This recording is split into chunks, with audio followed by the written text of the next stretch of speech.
Hi, this is Steve Merril, WagerTalk.com, right back here on WagerTalk TV with your NBA playoff preview for the entire weekend, both Saturday and Sunday night, Eastern and Western Conference Finals. Of course, we have the Saturday night Western Conference Final Game 4 between the Suns and Clippers. Going to give you a preview of that. Also let you know what side the public is on. Same thing for Sunday night, Game 3 of the Eastern Conference Finals between the Bucks and Hawks. Going to let you know the public side and total in that game as well, with some additional information for both sides totals and even player props here on this NBA weekend preview right here on Wager Talk TV, covering both Saturday and Sunday night's NBA playoff games. Quick reminder, though, if you want my official best bets for these NBA playoff games on both Saturday and Sunday, if you want my official baseball best bets each day, go to my page right now, Steve Merril, WagerTalk.com, and there's never been a better time to do so. First of all, on a monster run as we head into the weekend, I have swept 7 of the past 8 days heading into the weekend, 14-2, 88% all sports run over the past 8 days. And guess what? I've got a special promo code for you for this weekend and this weekend only. Get a full week, 7 days of baseball and basketball, all access for just $69. Normally it's $119. You're getting it for just $69 with promo code PASS69. PASS69, PASS 69. Now, normally 3 days alone is $69. You're getting an additional 4 days for free. A full 7 days, all access for just $69 with promo code PASS69. Steve Merril, WagerTalk.com. Let's look at Saturday night's NBA playoff game. That's Game 4 of the Western Conference Finals between, of course, the Phoenix Suns and the LA Clippers. Deja vu, Groundhog Day, whatever you want to call it. Been there, done that. The Clippers are doing it again. They were down 0-2 in round 1, came back to beat Dallas. Down 0-2 in round 2 against the Utah Jazz, the number 1 seed, and then they lose Kawhi Leonard, one of the all-time great playoff contributors, and they win both games 5 and 6 to win that series. Well, they figured if it works, if it ain't broke, don't fix it, so they lost games 1 and 2 in Phoenix. Both were close games, though. Keep in mind, they lost by 6 in Game 1.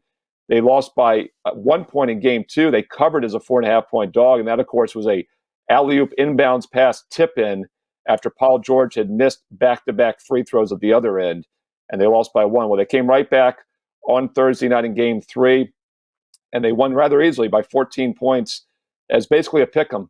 Actually, about a 1-point home dog in that game. Interesting line here for Game 4. On Friday and Saturday morning, they were a 1-point dog once again. But as I do this video on Saturday afternoon, they are now a 1-point favorite. So we have seen some money come in on the LA Clippers. I'm seeing the public consensus pretty split on this game. But for overall, I'd say there's actually a consensus lean towards Phoenix. So I think that's a little bit of sharp money coming in on the Clippers. So I think you could say we have a sharp square divide in this game with the public on Phoenix, yet the line now moving the Clippers from a 1-point home dog to a 1-point favorite. Big question in this game for me is Devin Booker. This is a guy, keep in mind, a few years back, scored 70 points in a game, 10th most ever for a single game in NBA history. More than LeBron, more than Michael Jordan has ever scored in the game. Now, Kobe has had more, of course. But Devin Booker is a star, and he had the busted nose in Game 2. He did not play well in Game 3, and I'm not sure you're going to just flip a switch and see him play better. He's the guy we got to keep a close eye on. Chris Paul is the other key player, in my opinion. I mean, obviously, these are the two most important players on Phoenix for the most part, other than Ayton, the big man.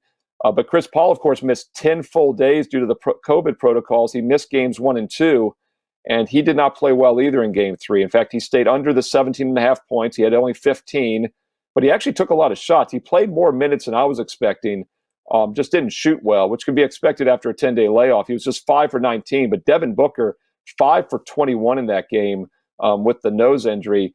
And awful, 1 for 7 from three-point range. In fact, Paul and Booker combined were just 10 for 40, 25% from the field.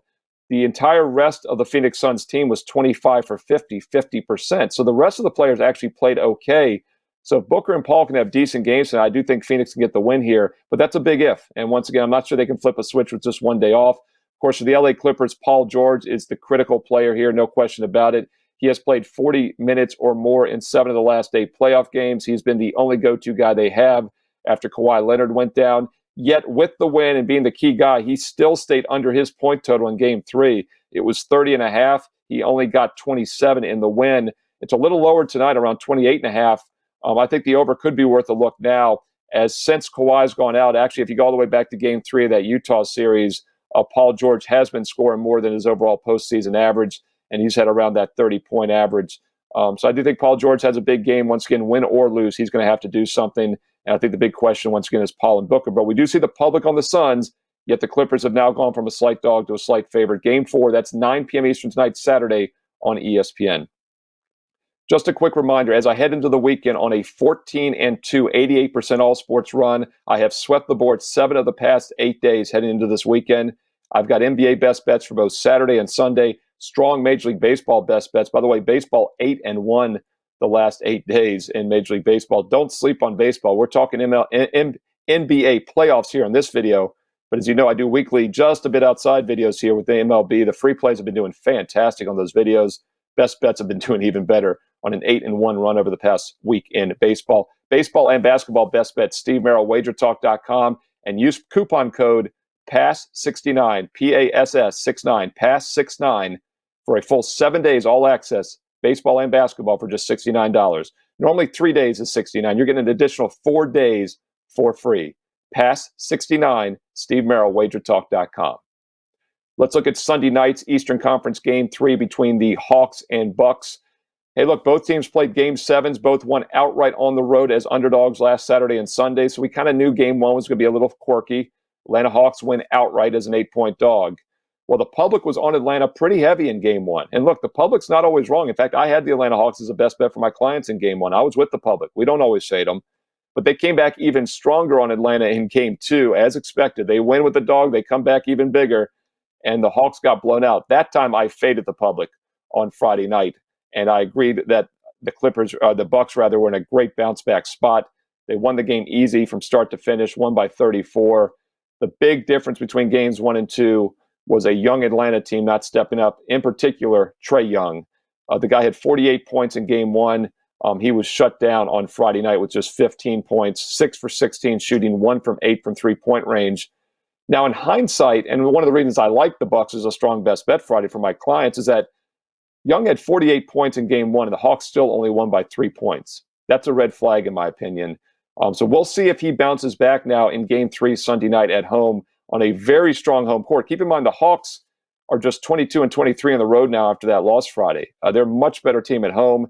In fact, going into the playoffs, they're on a 21-2 home run, a home straight-up run on that strong court. And now they've got fans as well. So that atmosphere should be electric. I know it's a 1-1 series, but historically, teams coming back for Game 3, either down 0-2 or 1-1, do get some energy and get a big boost from that return. Interesting line move here. You know, Atlanta was an 8-point dog in Games 1 and 2. I expected the line to be maybe 3. It opened 5 on Friday night, but now it's back down to 4. So I do think that opening number was too high. We've seen it come back down now to 4 across the board. Biggest thing, though, with the public side is that the public has jumped ship. As I mentioned, they were strong on Atlanta in Game 1. They won outright. They were even bigger, one of the most public sides I've seen the entire playoffs on Friday night in Game 2. Now they've jumped ship. I'm seeing actually the public a slight lean towards Milwaukee. Of course, it's Saturday. It's a little early still, but I am definitely not seeing that initial public love for Atlanta in Game 3 like we saw in Games 1 and 2. And that's another reason why I don't think the odds makers adjusted this point spread down as much as you would have thought. You know, keep in mind, Atlanta was a 7.5-point dog at Philadelphia. Then they were only a 3-point home dog, 8-point dog at Milwaukee, and then they opened as a 5-point dog at home. Didn't make a lot of sense. It is down to 4 now, which looks like it's more in range where the line should be. Once again, though, Trae Young's the key player here for me. 48 points in Game 1, only 15 in Game 2. Can he bounce back? Giannis, the Greek, 2-time MVP, he's really stepping it up in this postseason. I've always thought he was a little overrated, but he has come to play. He had some really good games, 6 and 7s against Brooklyn to close that series out. And I think, once again, he's been consistent in this series.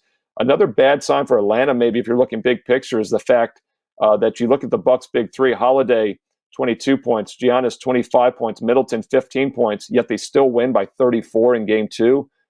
So once again, the bench is really stepping up. The team effort's looking good. And because of that, the Milwaukee Bucks are now the overall favorite to win the NBA championship. You look at our friends at FanDuel Sportsbook, the Bucks are basically even money now. And it's interesting. The Suns went from 140 to 165. Clippers went from 650 to 700 on Friday night without playing because the Bucks won, and they weren't down 0-2. They was 1-1. So right now, Milwaukee's even money basically to win the championship. Critical Game 3 here Sunday night for the Atlanta Hawks. And once again, public was heavy on Atlanta in the first 2. Now it looks like they're leaning towards the Milwaukee Bucks. That's Sunday night, 8:30 Eastern on TNT. Hey, hope you found this video useful. As always, give it a thumbs up, like, subscribe here to Wager Talk TV. We're hitting 72,000 subscribers. Be one of them. Get free updates each and every day right here on this network.